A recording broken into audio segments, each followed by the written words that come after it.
మొన్న పాకిస్తాన్ ఆఫ్ఘనిస్తాన్ సరిహద్దులు ఖైబర్ పఖ్తూన్ఖ్వా అంటాం చూసారా.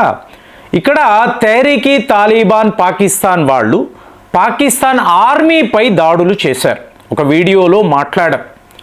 మీకు ఆ రోజు నుంచి ఒక వార్త, ముఖ్యంగా పాకిస్తాన్ మీడియా వాళ్ళు ఎలాంటి ఒక ప్రచారము చేస్తున్నారు అంటే, మీకు ఇందులో వాస్తవాలు అంటే యూరో ఏషియన్ టైమ్స్ పత్రికల్లో కూడా ఇలాంటి కథనాలు రావడము మనం ఈ వీడియో మాట్లాడడానికి స్ఫూర్తిగా ఉంది. ఇక్కడ వీళ్ళు ఏమంటున్నారు అంటే, చూడండి, ఆఫ్ఘనిస్తాన్ ప్రభుత్వం అంటే తాలిబాన్ వాళ్ళు పాకిస్తాన్ని ఛాలెంజ్ చేస్తున్నారు. ఇక్కడ వ్యవహారం ఏమిటి అంటే, నువ్వు పాకిస్తాన్ అమెరికాకు కొన్ని ఎయిర్ బేసులు ఇస్తున్నావు, అలాంటప్పుడు మేము మా దేశంలో భారత్కు కొన్ని ఎయిర్ బేసులు ఇస్తే ప్రాబ్లం ఏమిటి? ఇప్పుడు ఈ ప్రశ్న ఎంత పెద్దది అంటే, పాకిస్తాన్ చుట్టూర్తా మీరు చూడండి, అన్ని వైపులా కూడా ఒకవైపు ఏమో బలూచిస్తాన్ లిబరేషన్ ఆర్మీ, ఇంకొక వైపు తాలిబాన్ తెహ్రీక్ తాలిబాన్ పాకిస్తాన్, ఇటువైపు ఏమో భారత్ మనము చేసిన ఆపరేషన్ సింధూర్. ఇదంతా ఈ సమీకరణ అంతా గమనించారు అనుకోండి. ఇవాళ క్వాటా అనబడే ప్రాంతంలో, పాకిస్తాన్లో ఉండే క్వాటా, ఇక్కడ అమెరికా వాళ్ళ ఒక ఎయిర్ బేస్ ఉంది. ఎందుకు ఉంది?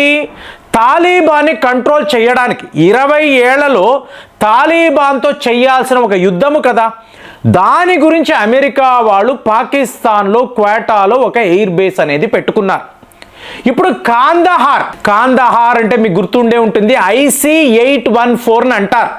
అంటే భారత్కు సంబంధించిన ఒక విమానాన్ని పాకిస్తాన్ తీవ్రవాదులు హైజాక్ చేశారు. ఇప్పుడు అదే కాందహార్లో భారత్కు సంబంధించిన ఒక ఎయిర్ బేస్ రాబోతుంది అనేది వార్తలు. అంటే ఇది ఎలా చెప్తున్నారు? మీకు 23 నిమిషాలలో ఇండియన్ ఎయిర్ ఫోర్స్ ఎలాగ పాకిస్తాన్లోకి వెళ్ళి అక్కడ వాళ్ళ ఎయిర్ బేసెస్ను ధ్వంసము చేశారో, ఇప్పుడు ఒకవేళ ఒక మేజర్ ఎస్కలేషన్, ఒక పెద్ద యుద్ధము అనుకోండి, మనము ఆఫ్ఘనిస్తాన్ నుంచి పాకిస్తాన్ మీద దాడులు చేయవచ్చు. దీనికి ప్రాబబిలిటీస్ 100%. యూరో ఏషియన్ పత్రికలో ఇదే వార్త. వాళ్ళు ఎలా చెప్తున్నారు అంటే, తజికిస్తాన్లో భారత్కి ఐనీ ఎయిర్ బేస్ అని చెప్పి ఉంది కదా. అంటే మీరు 2021 ఆగస్టు అమెరికా వాడు సడన్గా తన ట్రూప్స్ని విత్డ్రా చేసుకున్నాడు.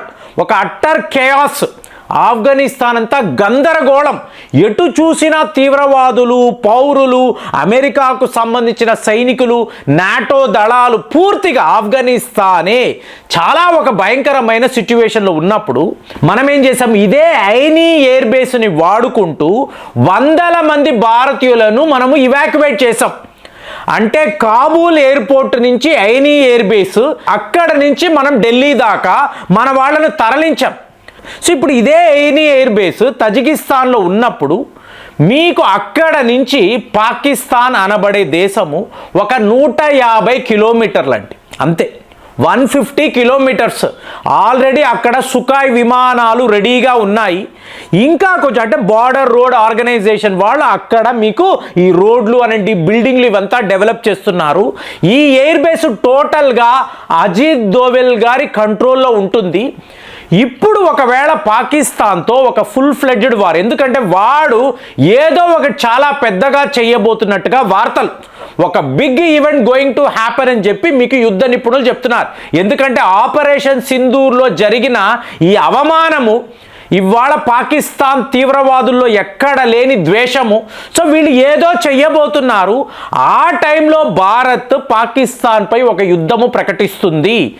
ఈ టైంలో తజికిస్తాన్ నుంచి భారత్ పాకిస్తాన్ మీద దాడులు చేస్తే, కానీ మరి తజికిస్తాన్ వాడికి ప్రాబ్లం కదా. అదే మీ ఎయిర్ బేస్ ఆఫ్ఘనిస్తాన్లో ఉంది అనుకోండి, ఆఫ్ఘనిస్తాన్ అంటే పాకిస్తాన్ శత్రు దేశం. ఎందుకు? 17 లక్షల మందిని వాడు తరిమి వేశాడు. అలాగే మీకు ఎయిర్ స్ట్రైక్స్ అని చెప్పి ఆఫ్ఘనిస్తాన్లో అక్కడ సరిహద్దుల్లో వాడు దాడులు చేశాడు. కాబట్టి ఇవాళ తాలిబాన్ పాకిస్తాన్ని ఒక శత్రు దేశముగా చూస్తుంది. కాబట్టి వాళ్ళు మన ఎయిర్ బేసెస్ను కాందహార్ అనండి, కాబూల్ అనండి, ఇక్కడ మనకు మన యుద్ధ విమానాలను డిప్లాయ్ చేయడానికి అలో చేశారు అనుకోండి ఫ్రెండ్స్. ఇది ఎలా ఉంటుందంటే, మీకు అమెరికా వాడి క్వాటా ఎయిర్ బేస్ మీకు పాకిస్తాన్ అన్నప్పుడు, కాందహార్లో మన ఎయిర్ బేస్ జస్ట్ కూతవేటు 150 కిలోమీటర్ల దూరము ఒక యుద్ధ విమానము తన వేగముతో వెళ్ళినప్పుడు 150 కిలోమీటర్స్ అనేది ఒక 20 నిమిషాలలో ఇది కవర్ చేయగలదు. కాబట్టే మనము 23 నిమిషాలను పదే పదే రెఫర్ చేస్తున్నామా ఇవాళ అందరూ మాట్లాడుతున్నారంటే, దీనికి బ్యాక్ స్టోరీలో భారత్ ఏదో ఒక పెద్ద పని చేయబోతుంది అన్నప్పుడు, ఈ పని ఏమిటి? ఆఫ్ఘనిస్తాన్లో మన ఎయిర్ బేసెస్ అనే వాటిని మనము ఎస్టాబ్లిష్ చేయబోతున్నాము. అంటే తజికిస్తాన్ నుంచి ఆఫ్ఘనిస్తాన్లోకి వచ్చే మీరు పాకిస్తాన్లోకి వెళ్ళగలరు, దాడులు చేయగలరు. సో దీన్ని ఎలా చూడాలంటే, ఇప్పుడు పేషావర్ని అంటాం. ఇప్పుడు పేషావర్ మీద మీరు దాడులు చెయ్యాలి అనుకోండి, జస్ట్ ఒక 100 కిలోమీటర్స్ డైరెక్ట్గా మీరు వెళ్ళి వాళ్ళ మీద దాడులు, ఎప్పుడు ఆఫ్ఘనిస్తాన్ నుంచి, చాలా చాలా ఈజీ. అలాగే ఇప్పుడు చూడండి, నూర్ ఖాన్ అన్నాం, Noor Khan air base PoK నుంచి ఎంత 126 కిలోమీటర్స్ మాత్రమే. అందుకే 20 మినిట్స్ అంటే 20 నిమిషాలలో మీ యుద్ధ విమానాలు పాకిస్తాన్లోకి వెళ్ళి చేయాల్సిన డ్యామేజ్ చేసేసి వెనక్కి వచ్చేవచ్చు. సో అలాంటప్పుడు చూడండి, మీకు ఇస్లామాబాద్ జస్ట్ 150 కిలోమీటర్స్, ఎక్కడి నుంచి? ఆఫ్ఘనిస్తాన్ నుంచి. సో మీరు తలచుకుంటే తజికిస్తాన్ నుంచి పాకిస్తాన్ మీద దాడులు చేయొచ్చు. ఎటు వచ్చి ఆఫ్ఘనిస్తాన్లోకి మీరు వెళ్ళాలి. ఆఫ్ఘనిస్తాన్లో ఎటువంటి ఎయిర్ డిఫెన్స్ సిస్టమ్ అనేది లేనే లేదు. మోరోవర్ వాళ్ళు మన మిత్ర దేశాలు, వాళ్ళు అంటున్నారు అమెరికా నీ దేశంలోకి వచ్చినప్పుడు భారత్ మా దేశంలోకి వస్తారు, ప్రాబ్లం ఏమిటి? సో అమెరికా ఎయిర్ బేస్ పాకిస్తాన్లో ఉంటే భారత్ యొక్క ఎయిర్ బేస్ ఆఫ్ఘనిస్తాన్లో ఉంటుంది. అంటే ఇది ఆఫ్ఘనిస్తాన్కి protection. At the same time మనం పాకిస్తాన్ దాడులు చేయాలి అనుకున్నప్పుడు మీకు పిఓకే నుంచి చేయగలము, ఆఫ్ఘనిస్తాన్ నుంచి కూడా చాలా చాలా పర్ఫెక్ట్గా ఎగ్జిక్యూట్ చేయగలము. దీనికి కావలసిన యుద్ధ విమానాలు అనండి, ఎయిర్ డిఫెన్స్ సిస్టమ్స్ అనండి, మిజైళ్ళు అనండి. ఇప్పుడు మీరు బ్రహ్మోస్ అని అన్నారు అనుకోండి, బ్రహ్మోస్ యొక్క రేంజ్ ఇవాళ 400 కిలోమీటర్లు అండి. అంటే మీరు లిటరల్గా పాకిస్తాన్లోకి కూడా వెళ్ళక్కర్లేదు.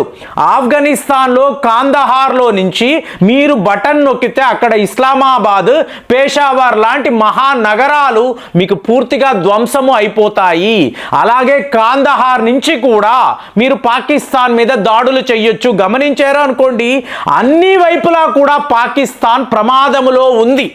రేపు పొరపాటుగా వాడు యుద్ధము అని చెప్పి, అంటే కాశ్మీర్లో ఒక తీవ్రవాద సంఘటన జరిగితే మనము డైరెక్ట్గా పాకిస్తాన్ మీదే కదా దాడులు చేస్తాము. మరి ఆ టైంలో మనం ఆఫ్ఘనిస్తాన్ని కూడా వాడుకుంటే అప్పుడు పరిస్థితి ఏమిటి? ఇవాళ ప్రముఖ పత్రికలు, ముఖ్యంగా మీకు ఈ డిబేట్ సోషల్ మీడియాలో డిబేట్ జరుగుతుంది చూసారా, అక్కడ అందరూ ఇదే మాట్లాడుతున్నారు. ఆల్రెడీ తాలిబాన్ వాళ్ళు భారత్కి పర్మిషన్ ఇచ్చారంట కదా, సో వీళ్ళ ఎయిర్ బేసెస్ ఆఫ్ఘనిస్తాన్లో రాబోతున్నాయంట కదా. అంటే ఇది చాలా పెద్ద ఒక విషయం అండి, ఒక మాస్టర్ స్ట్రోక్ అని అనాలి.